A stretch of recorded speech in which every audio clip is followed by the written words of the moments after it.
Hi viewers, welcome to my channel ராகுல் stories.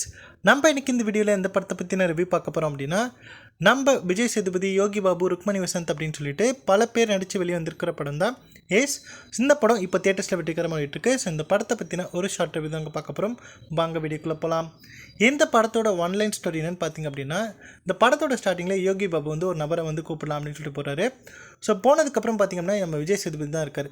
So நம்ம யோகி பாபு என்ன நினச்சிக்கிறார் அப்படின்னா, நம்ம கூப்பிட வந்த ஆலிவர் தான் அப்படின்னு சொல்லிட்டு மாற்றி வந்து நம்ம விஜய் சேதுபதி கூட்டிகிட்டு போய் ஒரு ஹோட்டலில் வேலைக்கு சேர்த்து விட்டுறாரு. ஸோ இப்படி நம்ம விஜய் சேதுபதியோட கதை போயிட்டுருக்கு. ஒரு பக்கம் பார்த்திங்க அப்படின்னா, நம்ம ஹீரோயின் வந்து அவங்களுடைய ஸ்டெப் ஃபாதர் கிட்ட வந்துகிட்டு இருக்காங்க. ஸோ அவருக்கு கொடுக்க வேண்டிய பணத்தை கொடுத்துட்டோம் அப்படின்னா நம்ம வந்து ஃப்ரீ அப்படின்னு சொல்லிட்டு நினைக்கிறாங்க. ஸோ அதுக்காக வந்து யோசிச்சுக்கிட்டு கஷ்டப்பட்டுக்கிட்டு அவங்க ஒரு வாழ்க்கையை வாழ்ந்துக்கிட்டு இருக்காங்க. ஸோ இப்படி போயிட்டு இருக்கும்போது பார்த்திங்க அப்படின்னா, ஒரு கட்டத்தில் நம்ம ஹீரோயின் வந்து மீட் பண்ணுறாங்க. மீட் பண்ணதுக்கப்புறம் பார்த்திங்க அப்படின்னா, நம்ம ஹீரோயினுக்கு ஹீரோ ரொம்ப பிடிச்சிடுது. லவ் பண்ண ஆரம்பிச்சிட்டாங்க.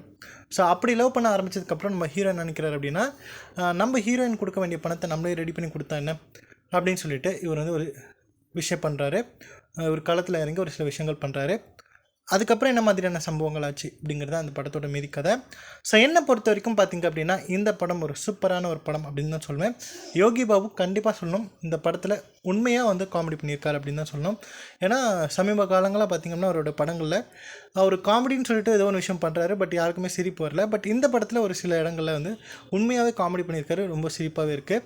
நம்ம விஜய் சேதுபதி ஆஸ் யூஷுவல் வந்து செம்மையாக பெர்ஃபார்ம் பண்ணிட்டார். அவருக்கு கொடுக்கப்பட்டிருக்க அந்த கேரக்டர் சூப்பராக நடிச்சிருக்காரு.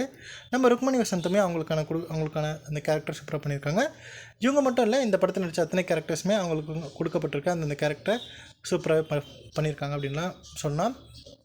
அது மட்டும் இல்லாமல் இந்த படத்தை முழுக்க மலேசியாவில் தான் எடுத்திருக்காங்க. ஸோ விஷுவலாக பார்க்குறதுக்கு சூப்பராகவே இருக்குது. என்ன தான் வந்து இது ஒரு வழக்கமான கதையாக இருந்தாலுமே இன்ட்ரெஸ்டிங்காக வந்து ப்ரெசென்ட் பண்ணியிருக்காங்க. ஸோ கண்டிப்பாக இந்த படத்தை தியேட்டரில் போய் பாருங்கள். பார்த்துட்டு உங்களுடைய ஃபீட்பேக் என்ன அப்படிங்கிறத கமெண்ட் லீவ் பண்ணுங்கள். ஸோ இந்த வீடியோ பிடிச்சிருந்தால் லைக் பண்ணுங்கள், ஷேர் பண்ணுங்கள். மறக்காமல் என்னுடைய ராகுல் ஸ்டோரிஸ் அப்படிங்கிற என்னோடய யூடியூப் சேனலை சப்ஸ்கிரைப் பண்ணிவிடுங்க. தேங்க்யூ.